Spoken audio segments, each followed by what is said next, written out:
Day 840 of the Ukrainian War Map, also known as the Russo-Ukrainian War. Juzzie here, and today is another update as I take a simplified and down-to-earth approach to some of the most important happenings on the ground in Ukraine.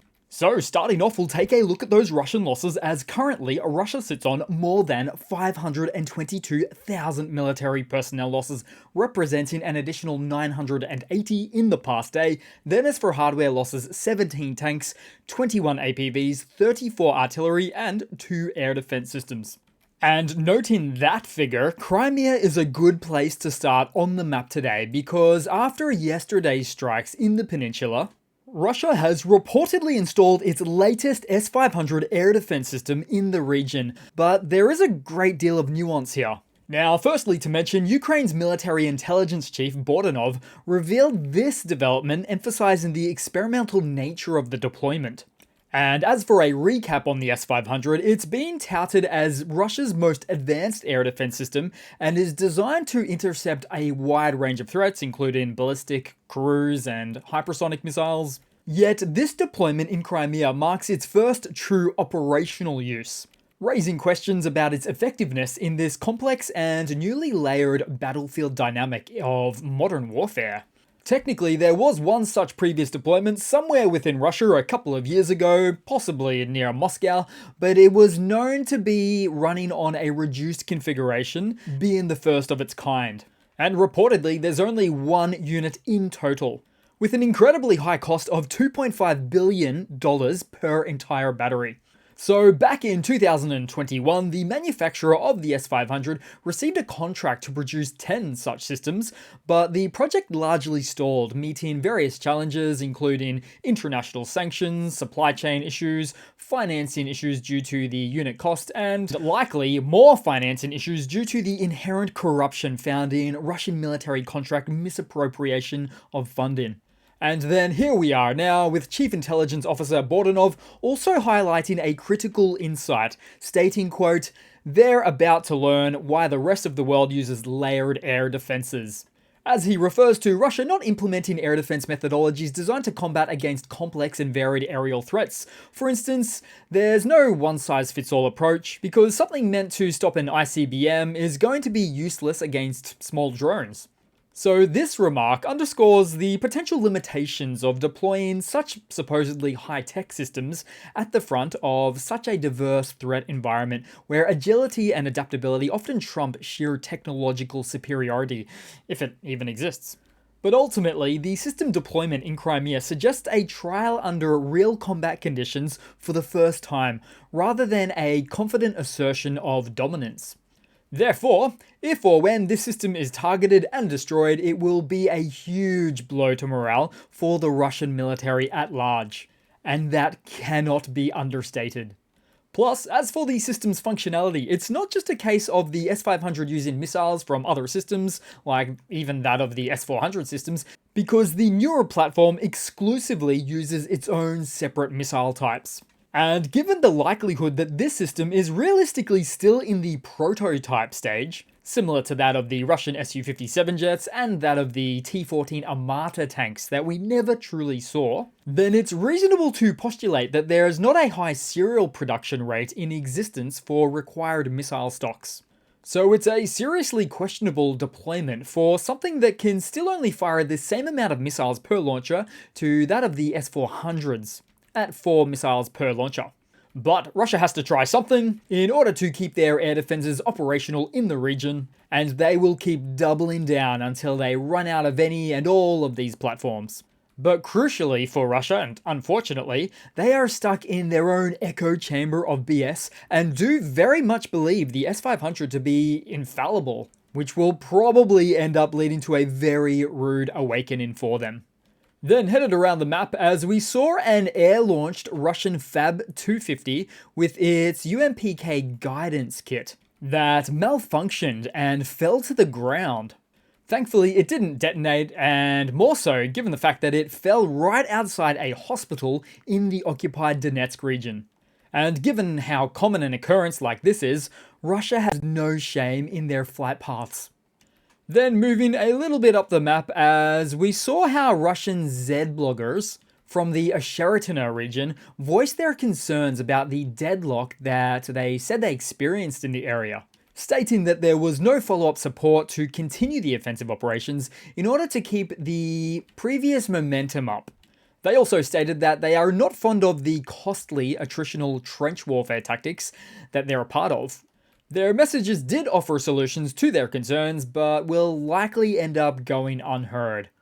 In other words, they don't really understand what Putin's strategy for achieving victory is, as they continue to be led by the nose.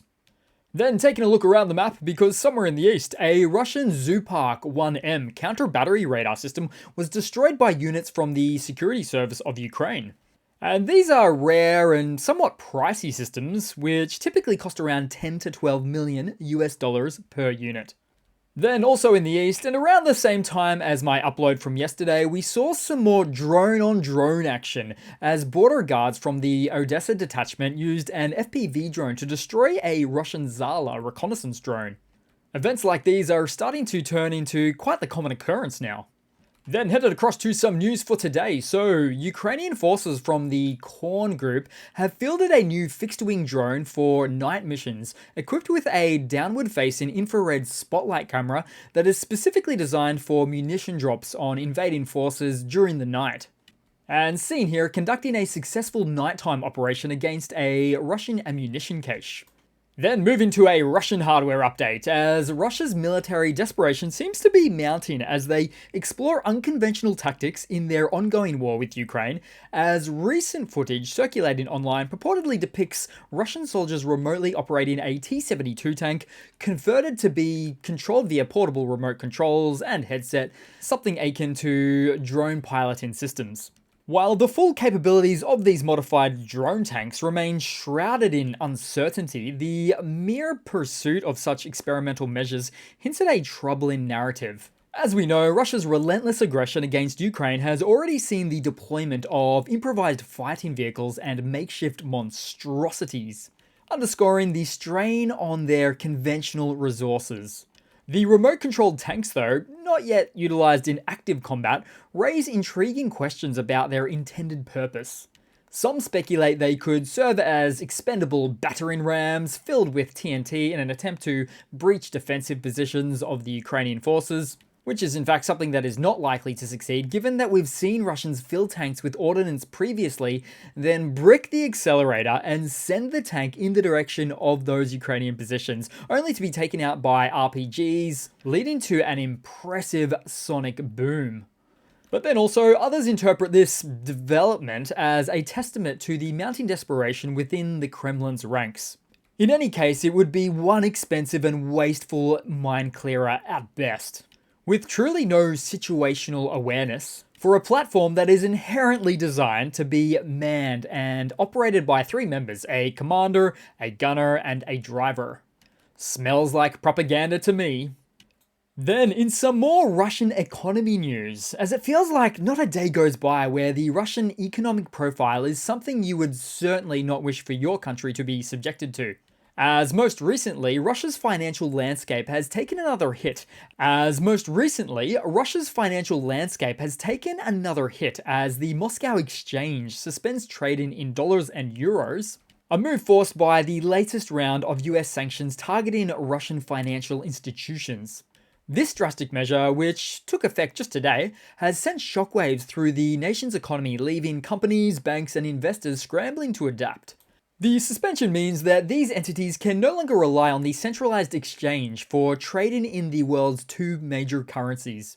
Instead, at best, they are left to navigate the overpriced and murky waters of the over-the-counter transaction providers. A system reminiscent of the turbulent post-Soviet 1990s for Russia, unregulated markets, and rampant corruption. So this latest shift not only adds layers of complexity and uncertainty, but also raises concerns about transparency and fairness in a market already reeling from the effects of sanctions. Adding to that, long lines at currency exchange points across the country paint a vivid picture of a population desperate to secure their funds in the face of mounting economic turmoil. Also, Russian media has reported already that websites of several large Russian banks are not allowing clients to log in or not operating at all. likely in an attempt to prevent a digital run on the banks. Then in some more news, G7 leaders have agreed to provide Ukraine with $50 billion by the end of the year, assisted by utilizing profits generated from frozen Russian assets. This decision comes just ahead of the G7 summit in Italy, which just started today, the 13th, and running through to Saturday, the 15th. The plan involves creating a fund to support Ukraine, leveraging income from around $300 billion in frozen Russian assets that is held mostly within Europe. Then headed across to another Russian military mobilization blunder segment. So, a wounded and exhausted Russian soldier in the field says how it is, as he states that he's been 3 days without food or water and no support. He was forced to overtake the commander's role, who was probably wounded or worse, and he specifies that he can't walk, but wants to live. Now, can't walk might actually mean he physically can't walk, but a lot of the time in these contexts, it also means that he can't walk back into the Russian direction for safety. And this is not so much due to Ukrainian threats, but due to the existence of Russian barrier troops that have been ordered to in turn order the frontliners to push forward with offensives or get shot by their own if they walk back in the Russian direction. Ultimately, this Russian soldier decides or suggests that surrendering might be a good idea because that way he can live. Then he cuts it all off short because he hears something buzzing in the air, referring to another drone from the AFU, as he readies himself to perform another evasive maneuver, if he's up to the challenge. But everything he said here is shockingly all too common a story with Russian soldiers in battle even to this day. Then headed across to a couple of funnies to round it all off today, guys, and the first one's a bit of an odd one, but pro-Kremlin MP Olga Peterson unexpectedly clinched a victory in Germany's local elections. Representing the Alternative for Germany party, aka the AfD party, Olga secured enough votes in Hamburg's Hausbruck region, ensuring her a seat in the district assembly. But, evidently, this victory came as a surprise, given that she just prior fled to none other than Russia, citing fears that German authorities intended to take her children away due to her vocal support of Russian President Vladimir Putin. However, reports from the German newspaper Bild suggest a different story. According to their sources, the authorities in Hamburg had no such plans to separate Peterson from her children. Instead, the issue at hand involved complaints from the school about the children's behavior. But it must be said, if fleeing to Russia is your first choice, if it's your go-to option, it somehow just makes you look guilty as sin. And I'm sure that more than a few comments below will suggest that she can stay in Russia if she wants. Then as for a quick final funny, so in response to the new sanctions against Russia taking effect, Russian politician Dmitry Medvedev commenced another online rant against the West. This time downgrading from his usual nuclear rhetoric, instead stating that although Russia has adapted to the sanctions, wow, that was quick, he calls to inflict maximum harm on all sanctioning countries by creating social unrest through misinformation, spreading fear through psychological tactics, and suggesting an eye for an eye approach. So, does that mean he's somewhat suggesting sanctioning the West back in a way that also enables them to adapt quickly to those newly enforced sanctions? And this might actually be considered one of his least confusing message rants. That's our drunk Medvedev! So, thanks for watching, guys! Hope you're keeping well and still enjoying the show. Feel free to flick me a message below. I do my best to not miss them, and yeah, I hope to see all of you guys there in the next one. Cheers!